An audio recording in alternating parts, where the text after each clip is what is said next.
Bien voilà, vous avez ici une invention qui est présentée pour la première fois en fonctionnement ici en France. C'est un poêle hydro, c'est un poêle à bûche hydro, c'est-à-dire qu'il est capable de produire de l'eau chaude que vous pouvez injecter dans un circuit radiateur ou passer par un ballon tampon. Ça, c'est pas innovant. Je vais surtout vous expliquer l'innovation technologique de ce poêle. Généralement, les poêles hydro ont la particularité d'avoir l'eau en contact avec la chambre de combustion. Ce qui a deux désavantages pour nous, c'est un, la sécurité. Il n'est pas possible d'isoler l'eau du feu immédiatement, donc on doit gérer éventuellement la surchauffe. Et la deuxième chose, la combustion est altérée par la température de l'eau. Donc nous avons conçu un poêle, en fait, où ces deux éléments sont contrôlés. Et comment on y est arrivé, c'est en séparant l'eau du feu. Donc nous avons un échangeur air-eau dans le bas du poêle qui va permettre de contrôler l'air circule en circuit fermé autour du corps de chauffe, mais également de l'évacuation de cheminée, qui est très chaud dans un poêle à bois, va se réchauffer aux environs de 120 degrés, transiter par l'échangeur, être aspiré de nouveau par un ventilateur et réinjecté. De cette manière, c'est le débit d'air qui transporte la chaleur à l'eau. La sécurité, qui était notre critère numéro 1, est obtenue par l'arrêt du ventilateur. Dès que le ventilateur est arrêté, on arrête immédiatement de produire de l'eau chaude. Ça, c'est la grande particularité et le premier avantage très innovant par rapport à tout ce qui existe sur le marché. Le deuxième avantage, c'est la combustion.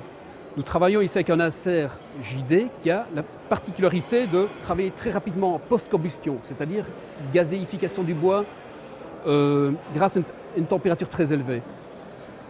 En fait, cette combustion n'est pas du tout altérée par l'eau, puisque l'eau n'est pas en contact avec le corps de chauffe. Que l'eau soit à 20 degrés ou à 80 degrés, il n'y a aucune incidence. Donc de nouveau, inconvénient des poêles hydro qui est solutionné par la disposition de l'eau dans un échangeur. Et le troisième avantage majeur, c'est qu'il y a une flexibilité. Généralement, un poêle hydro, quand il fonctionne, vous devez produire de l'eau chaude, puisque l'eau est en contact. Vous devez absolument refroidir cette eau qui est en contact. Ici, on a la possibilité de canaliser l'air en bypassant l'échangeur. Il y a deux clapets qui se referment. Au même moment, nous ouvrons le poêle à l'arrière et c'est l'air de la pièce qui va être refroidi et non plus l'eau. C'est l'air de la pièce qui va refroidir en fait le corps de chauffe. Et ce poêle va fonctionner à ce moment-là comme un poêle air classique. Donc les trois grandes caractéristiques, c'est 1, la sécurité, 2, la combustion qui est constante, pas altérée par l'eau, et 3, la flexibilité entre un mode air ou un mode eau. Dans l'entre-saison, on n'a pas toujours envie de chauffer le circuit eau d'une maison. Eh bien, vous pouvez très rapidement l'utiliser en mode 100% air. Deuxième avantage, s'il y a une panne de courant, panne d'électricité, la position air vous permettra d'avoir une convection naturelle et le poêle pourra continuer à fonctionner. Même à ce moment-là, il ne produira plus d'eau chaude. Le quatrième avantage, et surtout un avantage pour les installateurs, c'est que ce poêle ne demande aucun entretien. Il n'y a pas de choc thermique puisqu'il n'y a pas de contact entre l'eau et le feu, ce qui permet d'éviter tous les problèmes de points de rosée, condensation, d'encrassement, de bistre, etc. Donc ce sont les 4 avantages majeurs.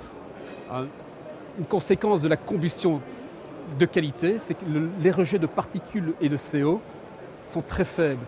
Ce poêle hydro respecte déjà les normes 2015 en matière de rejet de particules et de CO. Voilà, je vous ai fait le commentaire différentiel.